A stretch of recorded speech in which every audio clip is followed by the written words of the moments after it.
1969 August 1 അമേരിക്കയിലെ പ്രമുഖ പത്രങ്ങൾക്ക് ഒരു കത്ത് കിട്ടി.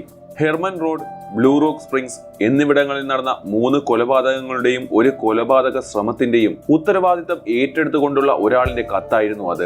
കത്തിനൊപ്പം നിഗൂഢമായ ഓരോ കുറിപ്പും ഉണ്ടായിരുന്നു. കുറിപ്പിലെ ക്രിപ്റ്റോഗ്രാം ഡീകോഡ് ചെയ്തെടുത്താൽ പ്രതിയെ കണ്ടെത്താമെന്നായിരുന്നു അറിയിപ്പ്. ഒപ്പം ക്രിപ്റ്റോഗ്രാം പത്രങ്ങളിൽ പ്രസിദ്ധീകരിക്കുകയും ചെയ്യണം. കത്തിന് താഴെയായി കുരിശടയാളത്തിൽ വട്ടമിട്ട സോഡിയാക് ചിഹ്നത്തിലുള്ള ഒരു ഒപ്പും. എല്ലാ കുറ്റവാളികളും അന്വേഷകന് വേണ്ടി ഒരു തെളിവെങ്കിലും ഉപേക്ഷിക്കുമെന്നാണ് ചരിത്രം. പക്ഷേ 37 കൊലപാതകങ്ങളുടെ ഉത്തരവാദിത്വം ഏറ്റെടുത്ത് പോലീസിനും പത്രങ്ങൾക്കും നിരവധി തെളിവുകൾ നൽകിയിട്ടും പിടിക്കപ്പെടാതെ പോയ ഒരു കൊലയാളിയുണ്ട്. കുപ്രസിദ്ധനായ കാലിഫോർണിയയിലെ സോഡിയാക് കില്ലർ.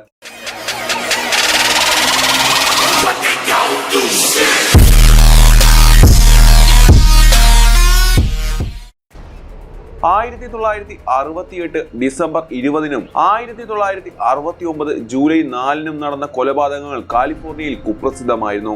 രണ്ടിടത്തും കൊല്ലപ്പെട്ടത് യുവ കമിതാക്കൾ. ഹെർമൻ റോഡിൽ 16-ഉം 17-ഉം വയസ്സുള്ള ബെറ്റി ലൂ ജെൻസണും ഡേവിഡ് ഫാരഡയും ആണ് വെടിയേറ്റ് മരിച്ചത്. ബ്ലൂ റോക്ക് സ്പ്രിംഗിലാകട്ടെ ഡാരൻ ഫെരിൻ എന്ന പേരുള്ള യുവതിയും സോഡിയാക് കില്ലറിന്റെ കൈയാൽ കൊല്ലപ്പെട്ടു. യുവതിയുടെ കൂടെയുണ്ടായിരുന്ന മൈക്കിൾ മെഗാവു ഗുരുതരമായ പരിക്കുകളോടെ രക്ഷപ്പെട്ടു.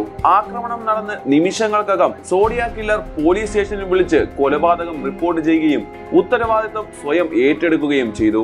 മാനസിക രോഗിയായ ഇയാളെ കണ്ടെത്താൻ പോലീസ് കിണഞ്ഞു ശ്രമിക്കുന്നതിനിടെയാണ് പത്രങ്ങൾക്കും കത്ത് കിട്ടുന്നത്. കൊലയാളിയുടെ കുറിപ്പ് പത്രങ്ങൾ പ്രസിദ്ധീകരിച്ചു.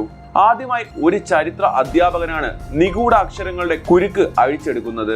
കാട്ടിൽ മൃഗങ്ങളെ വേട്ടയാടുന്നതിനേക്കാൾ എനിക്കിഷ്ടം മനുഷ്യനെ കൊല്ലാനാണ്. കാരണം അതിലാണ് കൂടുതൽ ആനന്ദം. മനുഷ്യനാണ് ഭൂമിയിലെ ഏറ്റവും അപകടകാരിയായ മൃഗം. കൊലപാതകങ്ങൾ തുടരുമെന്ന മുന്നറിയിപ്പായിരുന്നു കുറിപ്പിൽ ഉണ്ടായിരുന്നത്.